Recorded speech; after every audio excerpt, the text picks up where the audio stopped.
So, hi to all of those of you that are logged on. That's good. Again, there's a few more will be logging on. We're into our second series, as most of you know. So that's really good for us that we're able to continue. For those of you that don't know me, I'm William Stockdale and I'm chair of Thorntonley Street History Group. I think you can call me Bill now, and I might just revert to Bill in the future. Tonight again, we're really delighted to welcome Dr. Hannah Russ, TV star. Oh, sorry, who's going to talk to us about the Land of Iron project, focusing on eating and drinking habits in the North York Moors in the 19th and early 20th centuries. So that's something that's going to be really, really exciting and relevant for us. Questions? Yeah, please. We'll take questions from you and type them into the Q&A box. Try not to use chat because we want to keep chat just if you've got any technical issues that you want to raise with us. So Q&A box, please, for questions. As always, we're time limited. We'll try and answer everybody's questions, but we might not get to them all. So please don't be disappointed if your question doesn't get answered. It may well be that we might just be able to answer it via email later on.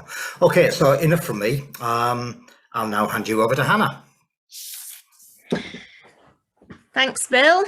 And thank you everyone for coming along tonight. I've been blown away by the numbers. It's made me a little bit more nervous than I usually am, but I'll try not to let that show. So welcome. Thank you to the Thorntonley Street History Group for inviting me here tonight to talk about the Land of Iron project. Thank you to everyone who's been involved in the projects as well. There's been a lot of community involvement in them, as well as to the national park itself, and also to Solstice Heritage, who've put a lot of work into this project as well. I also apologise if I've not mentioned someone who has been involved and contributed to this, for not mentioning you if you were. Okay, so I'm Hannah Russ. I'm going to switch over to screen share in a moment and share slides with you about the project. You'll find quite a lot of them. I've got a lot of text on, but I've done that kind of on purpose because this is being recorded and you can read them again later if you'd like to. And sometimes I have quite a rough accent, so it might be that you need to go back and check what I've said on the text there. Great. So my main training is zoo archaeology, so I look at animal bones from archaeological sites, but actually my involvement in the Land of Iron project was looking at late 19th and 20th century artifacts. I was looking at pottery and glass.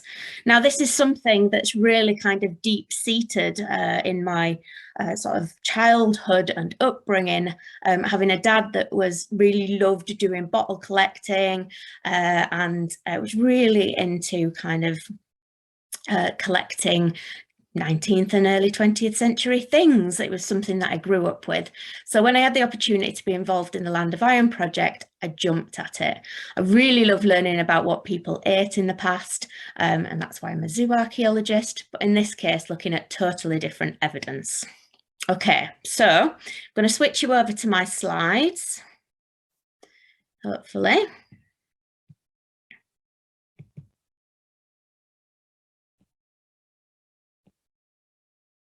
Oops.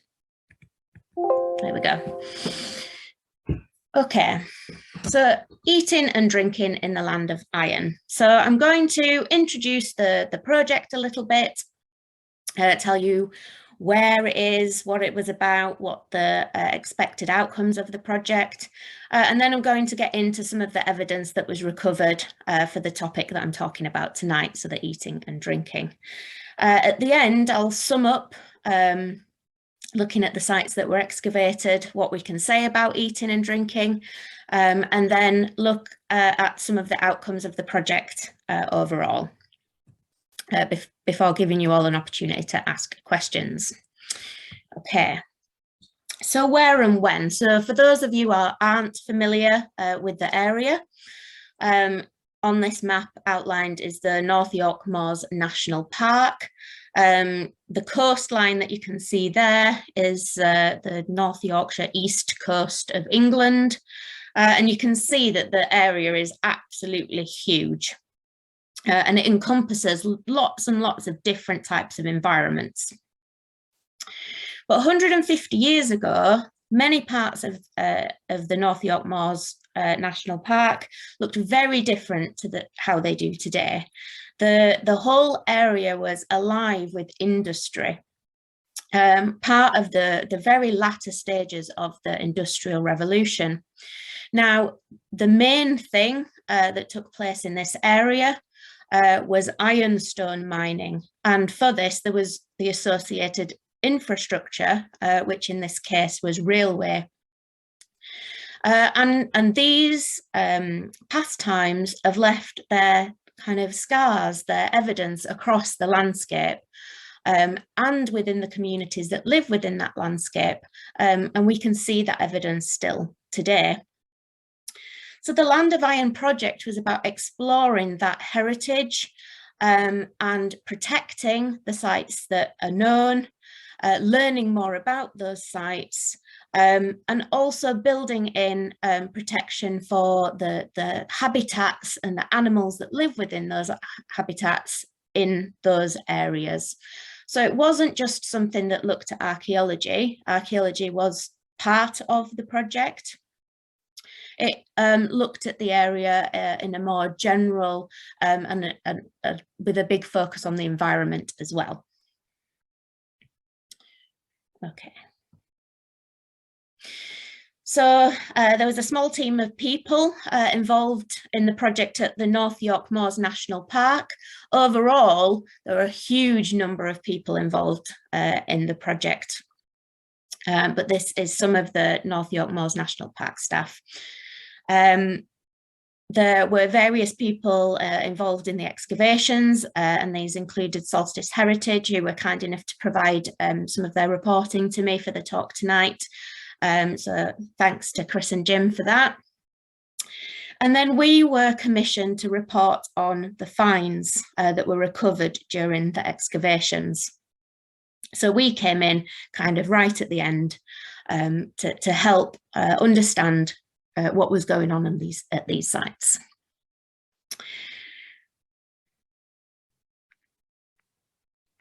So as I showed you on the previous slide, the North York Moors National Park is absolutely huge. But the project area, the Land of Iron project area, covered about 14% of that, which is still pretty substantial. It was kind of a crescent-shaped area which stretched from Gauthland in the east, and Girthland is a site that I'm going to talk about in detail shortly. And then the area followed the original rail route, Stevenson's rail route, north to Grosmont, then west towards the Esk Valley to Kildale, and finally crossing the moors southeastwards to Rosedale. And I've just included an example of one of the sites that was a focus for the work. So these are the bank top kilns. So these kilns were built to refine the ironstone that was being mined in this area during the period. It was a process called calcining, and this was burning of the ore with coal. And what this did was it reduced the weight and also the kind of physical size of the ore, of the ironstone, which meant that it was, one, it had a lot less impurities, but it meant that it was also much more efficient to transport the ore to the places where it would be smelted into iron. So it made the transport costs a lot more efficient. So the 14%, that encompasses 77 square miles. And there's a huge mix of different built heritage sites, including the calcining kilns that I just presented. There's the ironstone mines themselves, and we've got ventilation chimney as well at Warrenmore Mine. What the project looked to do was consider those sites within the landscape, look at how they contributed to the setting of the landscape, but also what they mean to the local communities, and looking at how those can be best conserved and protected, but also to open those up for public access as well, so that people can benefit from them.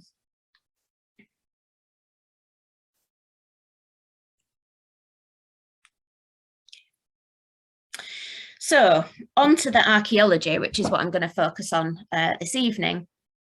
Now, there was actually quite a large amount of archaeology undertaken, mainly related to the conservation and preservation of archaeological sites associated with mining, the calcination of the ironstone, and railways. So in total, 8 sites were excavated between 2017 and 2019. And during those excavations, 3,433 items were recovered. And these include all kinds of things. But tonight I'm going to focus on just the one site, which was the Gauthlan Incline, because this had some quite well preserved remains, and also a huge number of remains, which I'll come back to in a second. So I'm going to talk about some selected finds in quite a lot of detail from this site. Then I'm going to talk and just give some overarching thoughts about food that people were eating, and the drinks that they were having in the late 19th and early 20th century, based on finds from all of the 8 sites. So when I was doing research for this talk, and I was reading through excavation reports, because it's really important that we don't just look at the finds on their own, that we look at where they were found on the site as well. My attention was drawn to this amazing feature here, which is a flue. This is a feature at Esk Valley Mine, flue running from the weighbridge into the shaft. And then I noticed that it said in the report, these were not fully investigated due to the presence of a bee's nest. And I had in my head this like amazing image of archaeologists just running around like shouting, bees, bees. And I thought that this was brilliant, and I think it's the best part of an excavation report that I've ever read. So thanks again to Solstice Heritage for that. But on to the important things for tonight, the Gauthland Incline and the eating and drinking habits. So during the excavations at the Gauthland Railway Incline, so it's a site associated with railway working and use, a large late 19th to early 20th century dump or midden was encountered. This comprised a huge quantity of pottery, ceramic food containers, and glass bottles. A lot of these were in really excellent condition. Now, this period, the 19th century into the early 20th century, is actually amazing for understanding eating and drinking habits. But it's one that is rarely studied in any detail by archaeologists. And a lot of the time, material from these kind of period sites is kind of cast aside, it's not retained, and it's not studied in a lot of detail. So it was a really nice opportunity to actually do that and look at essentially what was a late Victorian bottle dump, a tip, with an archaeological approach. Now, the reason that we get these bottle dumps or tips or middens, whatever you want to call them, is it's 2 things happening, or one thing happening and another thing not happening yet. So during this period, we start to see the vast increase in the use of packaging for food that is disposable in a sort of way. So we get a lot more jars and bottles for foodstuffs that might previously have been sold with packaging that was a lot less permanent, that wouldn't survive in the archaeological record. But at the same time, what hadn't happened yet is any large-scale control of waste disposal.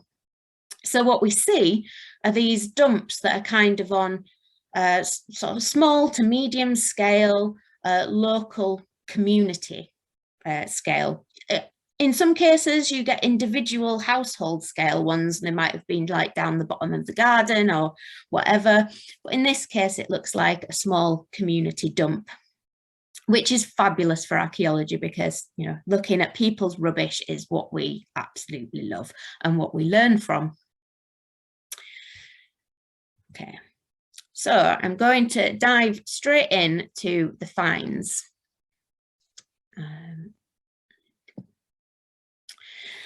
Oops, sorry, jumped. There we go.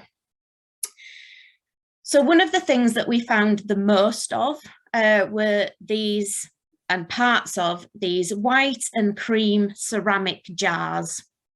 These are very distinctive, and they were used for, well, they were what jam and marmalades were sold in. So they're food jars. Many of the ones that were recovered were made by Hartley's, which is the same Hartley's jam of today that's available in all our supermarkets. Not being paid to promote them, by the way. Other jams are available. And the great things about Hartley's jam jars is they tend to be stamped on the bottom with Hartley's. So they're very nice and easy to identify.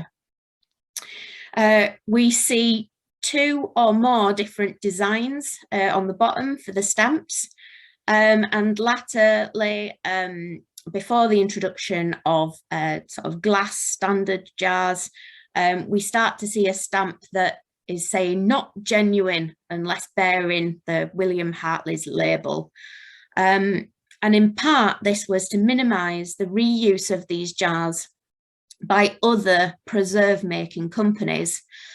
So I've seen examples where the labels stuck on Hartley's pots have been for another company's preserves, but also I've read that these were being refilled with preserved and with fake Hartley's labels or reused Hartley's labels that people were trying to pass their own jams and marmalades off as Hartley's products, which they could probably sell for a little bit more than a locally made jam.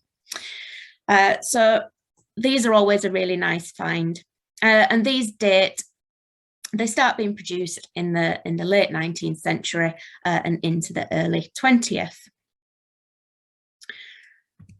So we definitely know that people were eating quite a lot of jam. One of the more kind of luxury items that we found evidence for, and I can't quite decide whether this is something super, super special that was only got out on, you know, the very best of occasions, or whether it was that terrible tasting thing at the back of the cupboard that no one ever wanted. But whichever it was, it would have cost a lot of money when it was first purchased. And it's one of the few things that we've got evidence for that has come from overseas that was being consumed at the site. And you can see up in the corner of the slide there's the fragments of glass. It was kind of a dark reddish brown colour. It really stood out from everything else. It was very different. And it took us a while to look it up and figure it out, because the main part of the bottle that you can see in the advert below there that says cherry hearing on it was missing, which was not very helpful. We just had a base that said Haven, and we eventually worked out that this was part of Cooperative haven, which is the Danish spelling of the city of Copenhagen in Denmark. And actually, the drink is still made today. And I keep meaning to order some because I'd really love to see what it tastes like. It does say in the bottom that it's 49% proof, which is a bit, but maybe one day I'll give it a try. So cherry hearing was actually something that I'd never heard about before at all until studying this material. So it was a learning curve, but were first produced in 1818 in Denmark. And as I said, still made today. We can get a little bit of an idea of the date of this particular bottle because it has a hand applied lip. So this is the fixture on the top of the bottle. I don't know if you can see my mouse, but here we go. Is an applied lip, a hand applied lip, which suggests that the bottle was made after 1872. Now in 1900, bottle production switches to completely machine made. So we expect that a bottle made after 1900 wouldn't have this hand applied lip. And while there are some exceptions and there is some continuation of kind of old bottle production techniques, the general sort of idea is that this dates the bottle between 1872 and 1900. So we're looking at late 19th century for this. Now, if my idea about it being the thing stuck at the back of the cupboard, being avoided and sort of kept forever because it cost a fortune, but you know, so gross you don't want to go anywhere near it, then it might have actually stuck around for quite a long time. But it does look like late 19th century is a good date for the production and purchase of the bottle. You can see from the image at the bottom of the slide there, this is an advert for cherry hearing from 1958, and the style of bottle is the same as the one that we found, and that this type of bottle design continued on into at least the mid-20th century. But it was nice to see evidence, well, to learn something that I'd never known before, but also to find evidence of something quite fancy being eaten in the area, which is a big contrast already to our jams that would have been fairly affordable and very available. Now, coffee in quotation marks. We identified quite a number of these square green glass bottles, one of which was complete. And these were embossed on 3 of the 4 sides, one saying essence of coffee and chicory, one shield hall, and one the initials SCWS. And then the blank side would have been the one where the paper label was attached, but that's long gone.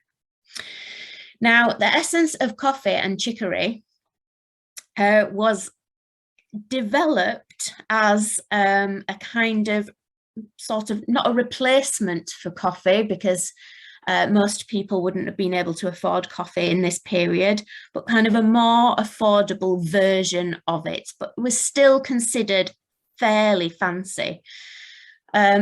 And this, so essence of coffee, it did have a little coffee in it, but it was mostly chicory, which is a leafy plant that we can grow quite easily here in Britain, that has a very bitter, I'm not going to go as far as coffee-like taste, because it doesn't.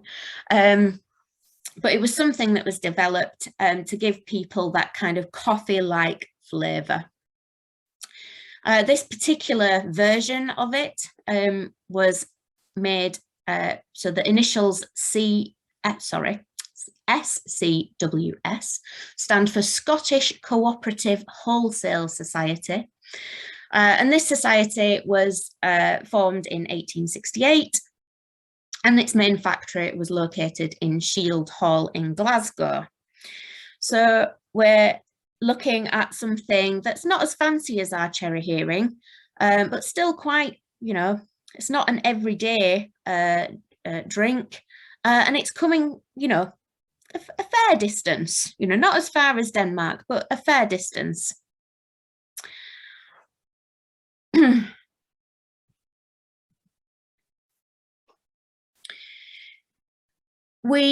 So unlike the coffee, which we had a number of glass bottles, we had a huge number of glass bottles that were associated with soft drinks. Some of these had been produced in Whitby, so fairly local. But we start to see the kind of rise of some of the big names that we still see around today. And in this case, we had a complete brown glass bottle of a Schweppes ginger beer bottle. Now, it can be quite tricky to date these, especially because the labels are lost. But we know that the one in the Midden at Gauthlan Incline dated to before 1922. And this is because while the bottle design is the same as those that we see after 1922, and actually it was exactly the same as the one pictured in this advert here, you can see kind of the frosted main part of the bottle that's very distinctive. The base of the bottle had a different stamp on it that said patent applied for. Now, the patent was given in February 1922, so it's been applied for. We know that it's before that date. And arguably, it could have been January 22, but I'm guessing pre-1922 is a good date for this bottle. We also can look at the sealing method for the bottle in terms of trying to get an idea of the date for it. And on this one, the bottle had a crown top, which was sealed with a metal cap known as a crown cork. So this method was patented in 1892. So that gives us a nice range, very similar to our a bit later than our cherry hearing. So it's got to be later than 1892, but before 1922. But that's a really nice sort of 30-year gap to date that bottle too. Now, originally, the ginger beer, Schweppes sold its ginger beer in stoneware bottles, and we didn't have any ginger beer stoneware bottles. We did have some others. But Schweppes switched to glass for ginger beer, even though it was more expensive at the time, because they found that the transportation over long distances was better for the product for carbonated liquids, so fizzy pops. Bovril, yum.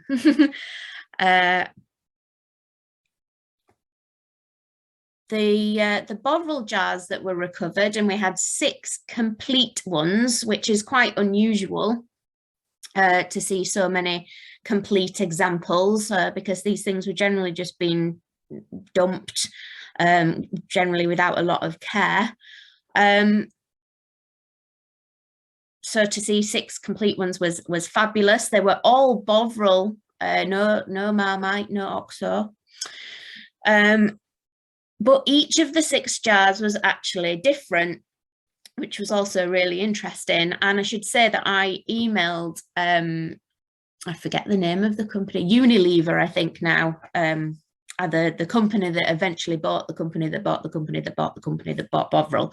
But they have a fabulous archive of historic information about their products, and someone was really helpful and got back to me with all my very pedantic Bovril questions. So that was great. And I thought I'd highlight, I'm sure they'll be really thankful to me highlighting that they can do that. And suddenly like a mass rush of emails about all the different glass things that you've all found over the last few decades. But anyway, they were super helpful. And I learned a lot about different rim types of Bovril bottles. So that's just looking at the rims here. And I had two different periods. So I had some earlier ones that were dating from around 1900 to 1910. And then I had some later ones that were 1910 to 1920. So all of these would have had a paper label affixed to the front, which confusingly on this image is not facing forward. So if you can see my mouse, these panels here were the front with the paper label, and then it came up and went around the neck as well. So we had two types of the earlier rim types, so the 1900 to 1910. We had and they were both the very small 1 ounce jars. And most of these were being made by the FGC, which is the Foster's Glass Company Limited. And actually, if you look on the base of lots of different glass products made during this period, you'll see this FGC logo. They were a big manufacturer of glass at the time. We also had examples of 2 ounce jars, 2 4 ounce jars, and an 8 ounce jar, which is like, for the time, like an absolute monster jar of them. That's the size I'd have been buying. And these were of the later type. So this is the 1910 to 1920 dated examples.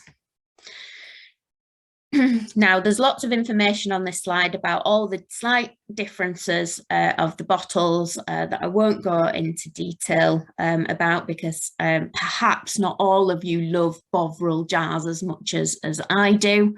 But if you do want to watch this again, all the information is there for you to check. Another one of my favourites, and like a big memory of my childhood, is Shipham's meat paste. Oh, if you haven't had a meat paste sandwich, you need to get out down the supermarket and get yourself some meat paste. Fish paste also acceptable. Brilliant. It's got to be on the cheapest white bread you can find. And make yourself a sandwich. It's amazing. We had 22 complete glass paste jars from the Midden, which is quite considerable. And in my kind of quite obsessive way, I looked up all of the registration numbers that were on the jars to see if I could find out anything more about them. Now, there's again, there's a lot of information here about registration numbers, but basically what I did was look these up, and you can see that the majority of these jars were produced in 1915. With just one in 1913 and one in 1921. And I believe I'm remembering correctly that 1921 is the latest specific date that we got for anything, anything from the Midden. So it's a Midden that starts in the late 19th century into the early 20th through the wartime period and into the very early post-World War I period. And then it seems like everything else, it kind of stops at that point, and there's not anything going into the Midden, it stops being used. Now, while I was doing my research about Shipham's paste jars, which I do love almost as much as Shipham's paste itself, I found that there is a company that makes candles in the shape of Shipham's paste jars. And I thought that that was so very niche that I needed to share it with you all tonight. So there it is. There's the Shipham's paste. If you just, Google it away, you'll find the company. And I thought that that was absolutely fabulous. I hope that there will now be a super peak in sales of Shipham paste candles after this promotional event. I think that is just absolutely fabulous. So we're dealing, sorry, back to the archaeology. Lots of meat pastes, many of them shippums, but we're also seeing other meat pastes as well. Here you can see an example of quite a common meat paste pot. This is the Plumtree manufacturers of potter meats in Southport, so having come quite a considerable distance. And we also had a fragment of an Arthur Davy and Sons, that should be Sons, not Dons, Limited Sheffield, also marked choice English beef, which I expect would have been a beef spread, potted dog we used to call it when I was young. I didn't really understand what that meant until I was quite a lot older. And actually, I've done a lot of research around Arthur Davy and Sons of Sheffield, and very, very little has come up. So there's a little bit more work to do on that one. But lots of consumption of meat paste going on. So I thought I'd talk just very briefly, keeping an eye on the time, about medicines. Not good because they completely fit in with the theme of food and drink, but I think food and drink is very much health related. And so I thought medicines were quite relevant as well. And also we had some really nice examples of medicine bottles and as well as poison bottles that I'll come on to later. So we had a large number of examples of these the example that I've got on here of the large bottles that are marked tablespoons with the measurements on the side. We also had a version of this that was a lot smaller with the measurements with teaspoons on there as well. Now these bottles were reusable. Some of them may have had a paper label on one side, but they're the kind of bottle that you would keep taking back to your local chemist to be refilled. Maybe with the same thing, maybe with different things. But eventually these would go out of use and find themselves in a Midden. I found an amazing fragment of one of these, not at this site, but actually down on the banks of the Tees. And it had broken amazingly just so that it said poo on it. And it's like the absolute like prize part of my collection of things. It's just amazing. And because I knew immediately what it was from and everyone was amazed. So it was a really good day. Lots of these medicine bottles. And one of the sort of more interesting and branded ones was a complete clear glass bottle embossed glycothymoline 3 fluid ounces. So this is quite a dinky glass bottle. It was marketed as a mouthwash and something that could be taken for sore throats. So it was advertised as soothes and aids in healing irritated raw throats. And this was a product that was developed in America, coming in the late 19th century. So again, bang on for the dates of our Midden. The bottle from the site is consistent with that of one in a 1924 advert. But actually, when you look at adverts later in the 1920s and into the early 30s, they feature a much taller and slightly different shaped bottle.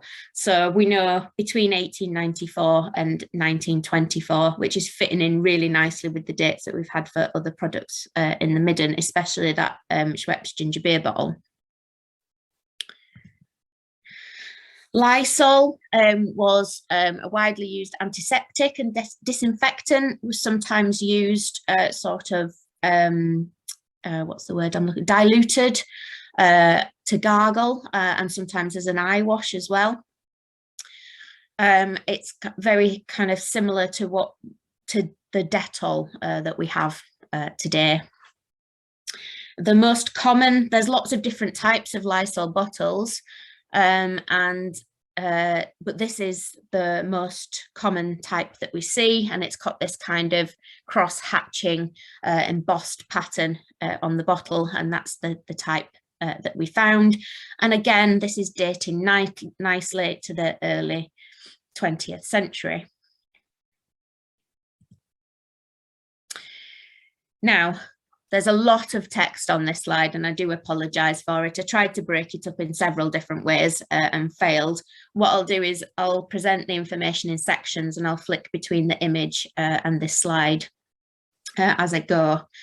But basically, in the period that we're looking at, so this late 19th and early 20th century, liquids that were considered harmful for human consumption were sold in bottles that had these very distinctive ridges and often raised lettering as well that would warn the user about the dangerous contents, so that they shouldn't be drank, basically.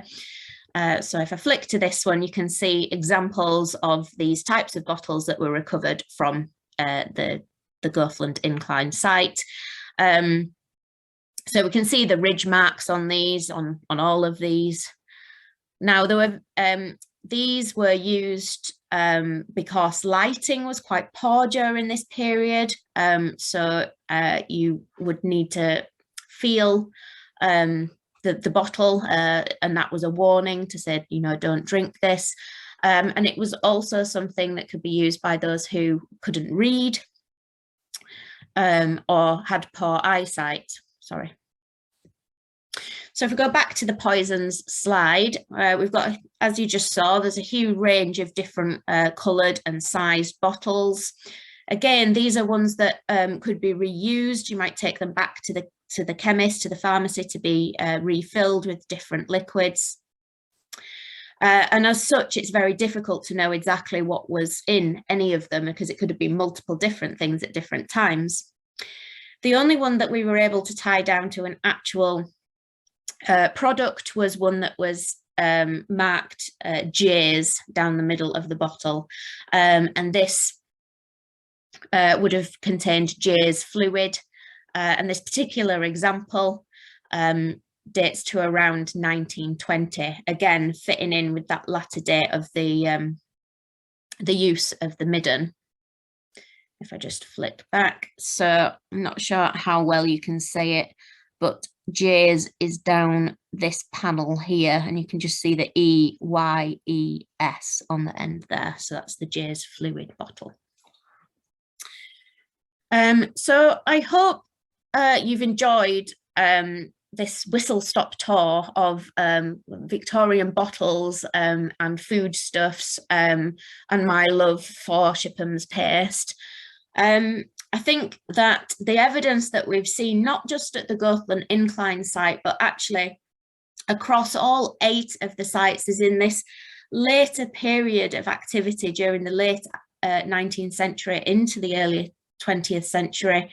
People were absolutely subsisting with lots of jam, meat paste, bovril and fizzy pop. Now, it seems that they might have been washing some of that down with medicine, and quite a few of these medicines have more recently been found to actually being quite detrimental to health, and weren't doing any good whatsoever. Now we see that the things that people are eating and buying to eat are coming from local producers. A few are coming from the wider UK trade network. So we saw the jam from Liverpool, from Hartley's, we saw the meat paste from Stockport, and with the very occasional presence of overseas imports. And these would have been super expensive and something quite special at that time.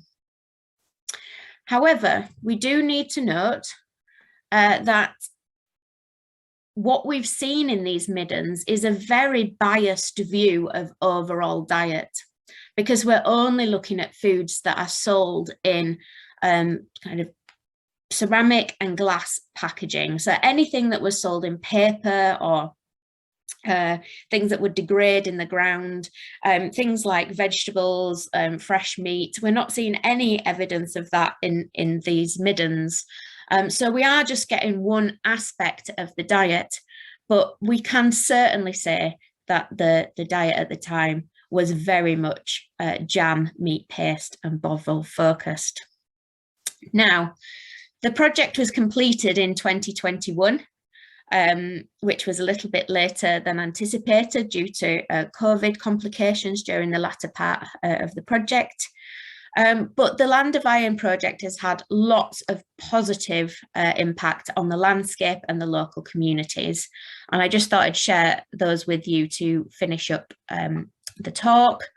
So you can see lots of improvement to the environment with lots of additional trees planted, films that explain the environment and the history of the sites, lots of training days for graduates, lots of advice handed out to landowners and land managers, 8 hectares of ponds restored or expanded.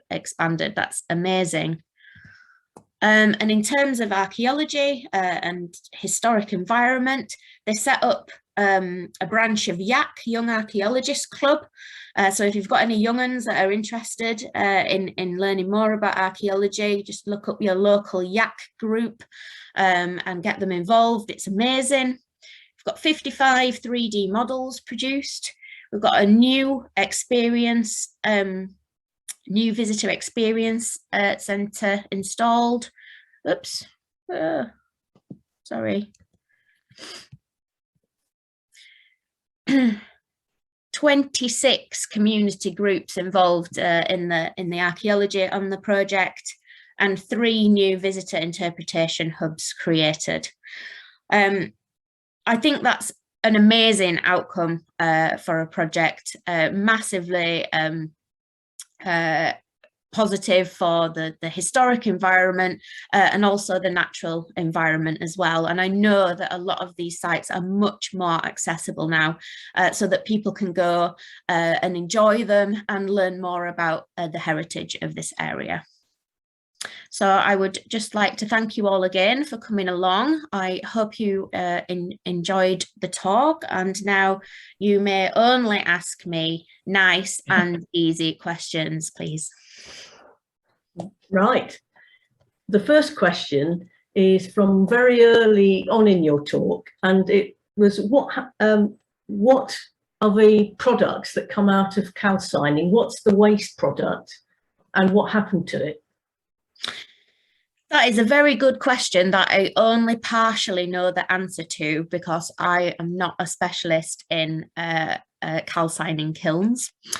But I understand a lot of the waste product was the impurities. So it's the non-iron bearing parts of the ironstone, and that basically the iron part of the ironstone could be removed from I guess it would be various geological stone and other things that would be in those ores naturally.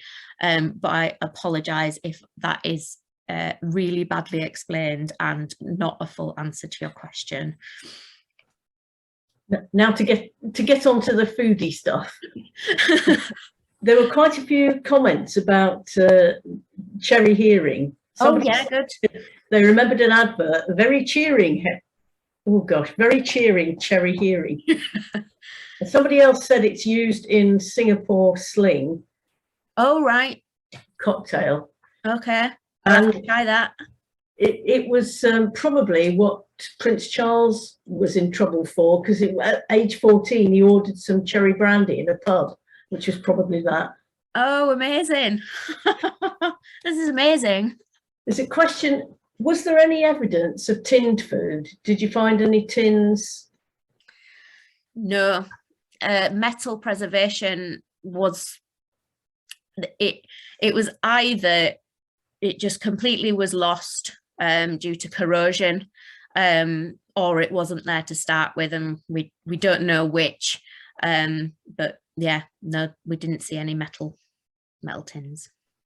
So do you think people were literally eating, you know, fish paste sandwiches? Yeah, absolutely. I mean, it would have been very available, very, not like, it wouldn't have been like so cheap that the poorest of the poor could afford it, but it would have been fairly affordable, especially during the latter part of that period. It was something that kept for a very long time, which people were tending towards, especially during like the wartime periods. And yeah, bread would have been something available on a local scale. I absolutely think it's ship and paste sandwiches, yeah. Ines is asking, what kind of medicines did people take that are now considered not good for them? Do you know, there's so many examples and I absolutely can't think of one off the top of my head. Quite a lot of these were produced in the States and imported, and there was something that was quite expensive. I've got one on the tip of the tongue. If you ask whoever asked that question to drop me an email, I will send some examples. I'm sorry. But somebody else has come up with a comment saying cocaine was quite common. So would it have been things like cocaine and laudanum? Yeah, so absolutely. And as far as I'm aware, the original Coca-Cola recipe had cocaine in it as well. So there were just lots of ingredients in these things that today we know are not good for health that were put into these concoctions. And, you know, they claimed they do all kinds of things, you know, hair restorers, you know, yeah, some of them, you know, there's still things being sold as hair restorers today. And I'm sure in 100 years' time, there'll be someone like, ho ho. Somebody else has asked, did you not find any beer bottles? Very few. There were 2 beer bottles, and they had no embossing and no labels, which is why I didn't include them tonight. Right. But they were beer bottles based on the shape and the colour. We did have quite a lot of wine bottles. Again, no labels, so very difficult to tie down to any specific production or product, but they definitely seem to be preferring the wine rather than the beer based on these excavations. Would that not have been much more expensive? Yeah, I would have thought so, yes. So we're dealing with a midden that has come from multiple different sources, or it may have been that the wine bottles were being reused for something else as well. Another question, what was your earliest datable find from the excavations?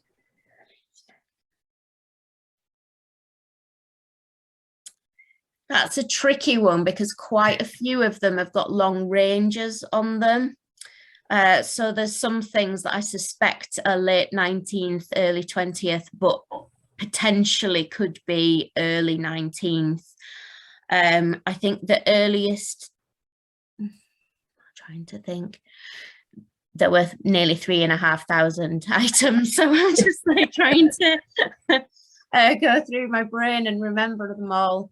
I believe from that particular midden, we had wine bottles that were late 18th century based on the shape and style of the upkick in the base, if I'm remembering correctly. And so these they continue to be kind of made in that way into the 19th century. I suspect they're later, but again, if it's bottles that are being reused over a period, they might have been in use for some time before finding their way into the midden. So yeah, later 18th is the very earliest it could possibly be. There's a question about whereabouts is the midden in relation to the present day village? So it's outside of the present day village. It's on an incline along the railway. I should have put a map in. Along the railway, and it's associated with a railway, or it's adjacent to a railway structure. So it's potentially some of the build-up is from the use of this railway structure that's been thrown in this midden, and some of it could be associated with the village itself. But it represents quite a few households, presumably. Yeah, based on the size, and of course it wasn't excavated in its entirety, so this is very much a small sample of it in the first place in terms of what was excavated. So it was actually really huge, and we're just seeing a sample of it. It might be that all the beer bottles are on the other side. Yes. There's a question from someone here. What animal bones were you finding, and what thoughts did this lead you on to what they were eating, what their meat diet was like? Yeah, there were animal remains. They weren't massively frequent, and again, like the metals, I don't know if that's a preservation issue or a real thing. Meat would have been a super expensive commodity at the time, and it was something that was eaten on special occasions. I got bones from cattle, and these were vertebrae, and they were cut such that they could have represented T-bone steaks, which you would think would be like a very nice, fancy cut of meat. However, we don't know if they were sold as a T-bone steak with the meat on, or they could have been sold just as the bones for making stocks and broths. So it's quite a difficult one to try and tease apart. The other cattle remains were ribs. So I think there's a cut today that's known as, is it Jacob's Ladder or something like that? But essentially a short rib of beef. This would have been a fairly cheap-ish cut, although very expensive still at the time. But again, we don't know if that's meat coming in or whether it's bones coming in for stock. So we've got cattle, so beef. There's a small amount of pig remains as well. So people eating pork. There's a little bit of sheep, which I think from memory was from older sheep. So looking at like mutton rather than lamb consumption. And again, this would have been a little bit cheaper than lamb, being from older animals that could have been used for other things like wool as a primary resource, and then meat later on. And then we've got rabbit, which is actually something that we tend to see, especially in wartime associated periods when rationing was in place. People would have turned to resources that would have been in this area hugely available and for free and relatively easily caught and then used for food and fur as well. And yes, that's it. There's cattle, so beef, pork, mutton, and rabbit. Right, there's a question saying, whereabouts does your accent come from? It's from West Yorkshire, so I was born in Wakefield and but mostly grew up in Dewsbury. But over the years I've moved around a bit, so it's had various twangs. I worked heavily with a huge team of Welsh archaeologists in Scotland, and I came back from that trip with the strangest accent ever. But I think it's back to Wakefield now. There's just a comment before I hand back to Bill saying that most of the finds are now in the Cleveland Ironstone Mining Museum, in case people are interested. Right, that's right, yeah. Back to Bill. Over to you then, Bill. Okay, well, brilliant. I love that. Thank you, Hannah. Really loved it. And the chat questions that we've had have just reinforced that everybody thought it was fantastic.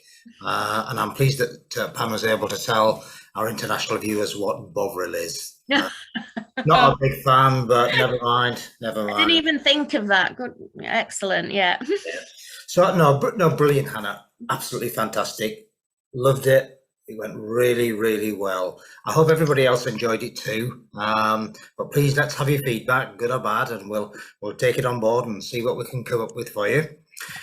Right. I'm still going to plug our village history book. People might be a bit tired of looking at this. Just give us a ring. Have a look on our website. If you want to give us a call, it's 01845 527 717. We'll gladly let you have a copy. £6.50, including post and packing. Right, okay, moving on. A massive thank you to those people that have helped us with donations. We're now self-funding. We don't have anything from the lottery. These presentations are put on solely by the funds that we have left over from our earlier project and donations that you very kindly give us. So please do keep them coming, large or small. And if you can't manage to give us a donation, well, never mind, just enjoy the talks that we're able to present. Okay, let's have a little look. Donation wise, if you want to make a donation, it's to Thorntonley Street History Group, our bank account details. The sort code is 206146 and the account is 034298881.